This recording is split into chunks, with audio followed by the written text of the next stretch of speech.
Good afternoon, Dan Wood with Northern Sun Mercantile. In this video, I'm going to show you how we go from this to what you see here behind me. If you haven't watched any of the previous videos, you can check those out right up here. I've got an entire playlist, right from breaking ground, right to where we're at right now. Hope you enjoy the video. Thanks for watching. Snow and ice has been really challenging on this project. Winter came early this year. I wasn't quite ready for it.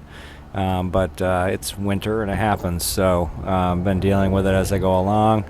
A lot of chiseling of ice, and the ground of course is frozen solid, so it makes it a little challenging scraping away the gravel down at the bottom where the siding connects to the bottom sill, but we're managing to make it happen. As we go along, it's very important to keep checking the plumb on these, make sure that they're all running plumb. With rough cut lumber especially, you've got to make little adjustments as you go along. If there's a gap, the battens, there'll be 2-inch battens going over all the seams. That'll close up any air gaps that are showing. Of course, I try to get them as tight together as possible. You'll see me periodically with a chisel, driving a chisel in and levering the pieces over. Another technique that I use is I'll screw a block to the siding and use a 48-inch bar clamp to draw it over with some that are really bad. And then if they're too bad to do that with, I just set them aside and use them for smaller pieces.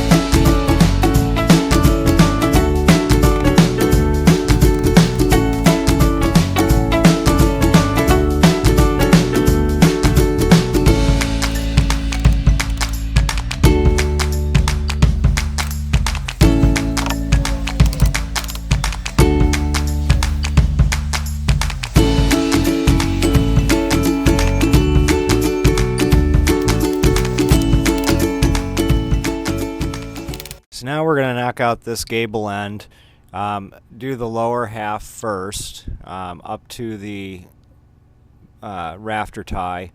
I'm going to put a 1-inch thick piece, which is the thickness of my siding, on that rafter tie and leave myself about 1.25 inches to nail to. That'll all get concealed afterward. It's just a pad out for the upper section, which you guys will see in a few minutes.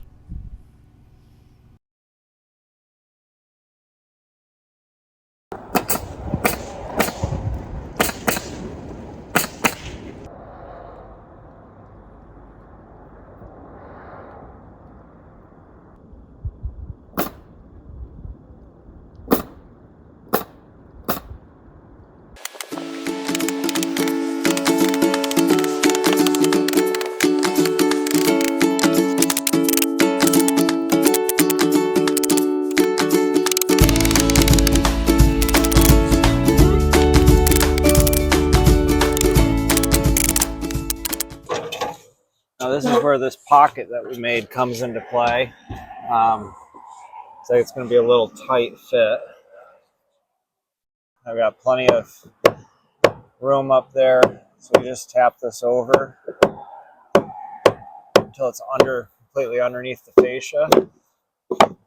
Tap it up until you see the chalk line, and nail it. And that's all there is to it.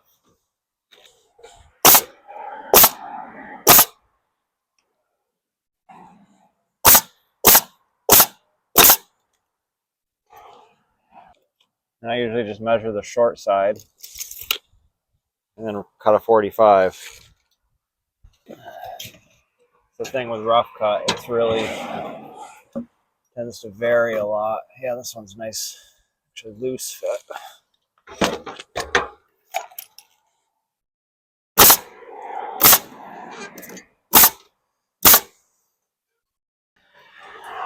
That's where I was saying I nail the lower edge of the fascia into the top of the siding. Helps keep that fascia from twisting. This is also where you can use up a lot of scraps. It's already getting dark, so I'll have to finish this up tomorrow. Luckily, I don't have anything else I have to do, so I can actually possibly get this thing done. This is just a really good way of doing gable ends without having to put flashing in. Water comes down and drips off of here instead of going into the siding.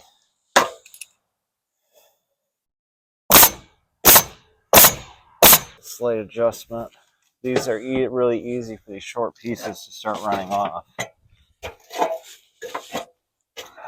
Battens will cover any gap I have to make to correct it.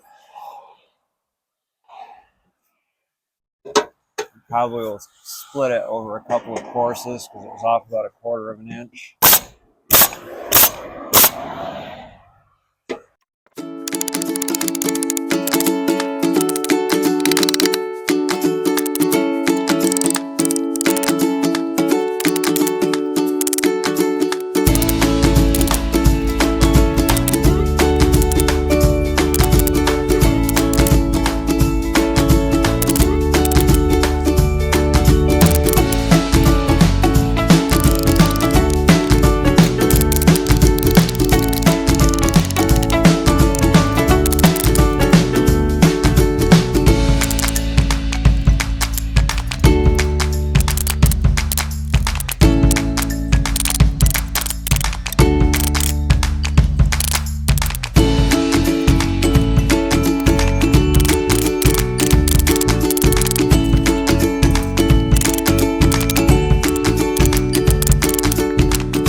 Just finishing up the last few boards on this corner. Still have to do, I'm doing a 2-inch batten that'll kind of close up any gaps. These pieces of lumber are not perfectly straight.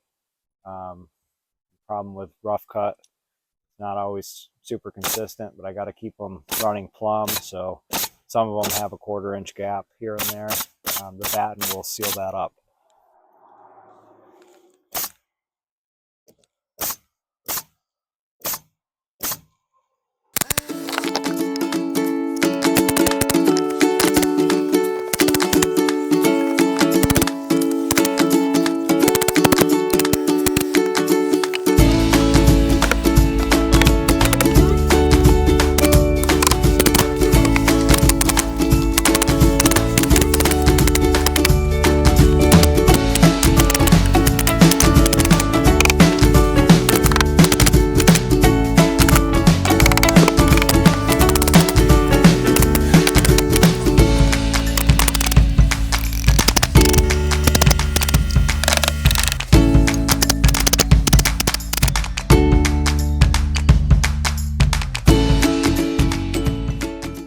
Off camera, I added the 3 windows.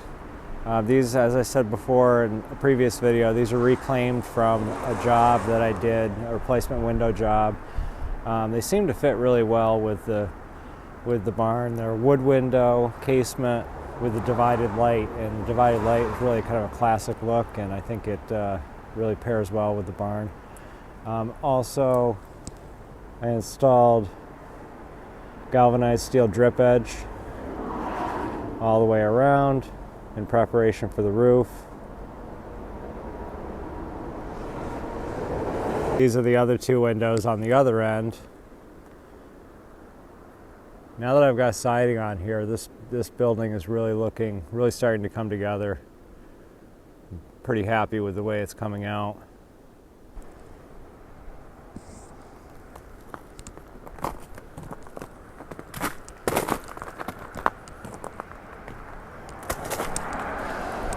The doors that are going on the front, the big opening in the middle is going to be a 10-foot sliding door. It's going to slide to the left. And the one on the right side will be a double hinge door, and that's where I'll park the tractor in the winter time.